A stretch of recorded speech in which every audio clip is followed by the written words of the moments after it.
Thank you sa HMBL. Good luck sa paligang to and God bless. Thank you sa sponsor, Boss Gio, Mike. Saka sa lahat. Maharlika Cargo, number 1. Boss Gio, Coach Mike, thank you HMBL. Salamat sa solid na game. Thank you. Alright. Thank you. Ayan, so congratulations po sa ating winning team, ang EMS1. So, congratulations sa pagkakapanalo nyo at kwento nyo sa amin at paano nyo tinaskartehan ang laro ninyo laban sa Team TEM. Una sa lahat, thank you very much sa ating mga commissioners. Kay Commissioner Omar, lalo na sa pag-organize ng ating inter-EMS. Actually, team effort ito. So, it's a journey for the team EMS, especially with our colleague, Sir Hassan, on live. So, it's a long journey for us because most of our players, mga newly on board sa EMS. So, ilan lang? Yes, sir. So, ilan lang kami na mga original, mga bagong luma. Okay. Bagong luma. So, parang kami yung mga preceptor na lang. So, binabati ko rin, happy birthday kay Sir Jimmy, tsaka sa aming manager si Sir Ray Lam, ang aming coach si Sir Ali, sa aming mga teammates, at tsaka sa aming mga pamilya dito sa Doha at sa Pilipinas. Maraming salamat sa ating mga commissioners. Good luck sa future HMBL. Yes, HMBL. HMBL. So, congratulations for good success for this event.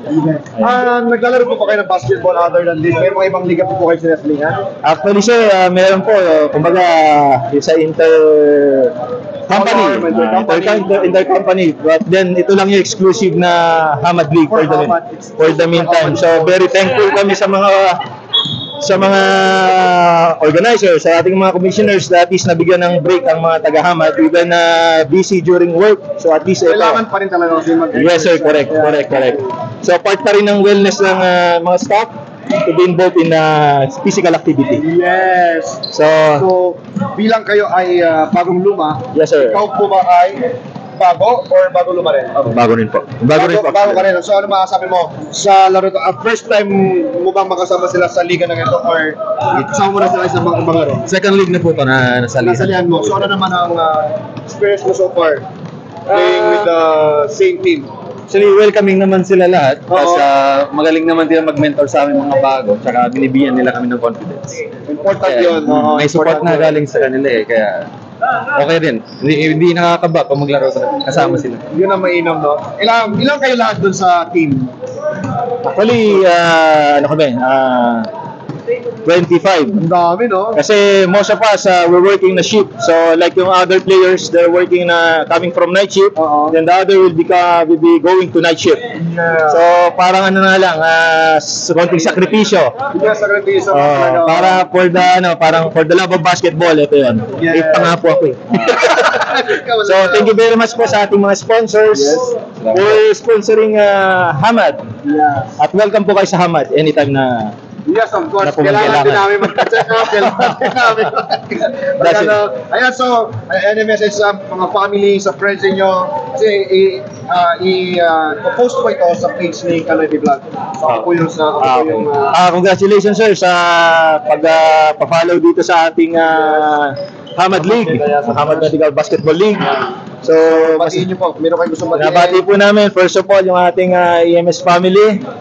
Sa aming buting si Sir Ray Lam, yung aming pinaka-founder namin sa EMS, at sa aming mga senior players na si Sir Ali, Sir Jimmy, at iba pa, gaya ni Sir Rino, nasa ibang team pero still part of the Hamad Basketball League.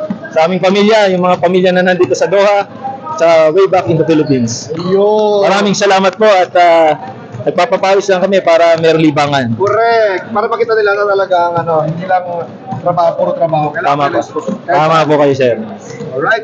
So, maraming salamat po sa ating mga commissioners at hopefully safe lang tayo sa paglalaro. Enjoy lang. Maging safe lang. Alright. Okay. Salamat. So naman, baka may gusto batiin sa family mo sa Philippines. Na-cover naman lahat ni Sir Bong. Mga colleagues po namin sa EMS, mga family po namin na minamahal dyan sa Philippines, saka yung Yung love of my life, yun. Ayun lang, importante na po yun lang. Dapat lang. Dapat lang, kasi baka sabihin hindi mo ako binati. Ayun, so, Last hi sa aking mga pamilya sa Pilipinas. Love you. Yun, importante mo yun. Love you. Alright. So, congratulations again at makikita ulit natin sila sa susunod na schedule ng Hamad Medical Basketball League. Dito lang yan sa Newton Village Academy, Barwa City. And thank you so much and congratulations once again Thank you very sa much. EMS 1. Thank you, sir. Thank you, sir. Congratulations po. So yung ito, pag kayo magpapadala, meron kayong 20% cargo company to kasi. Maharlika Cargo.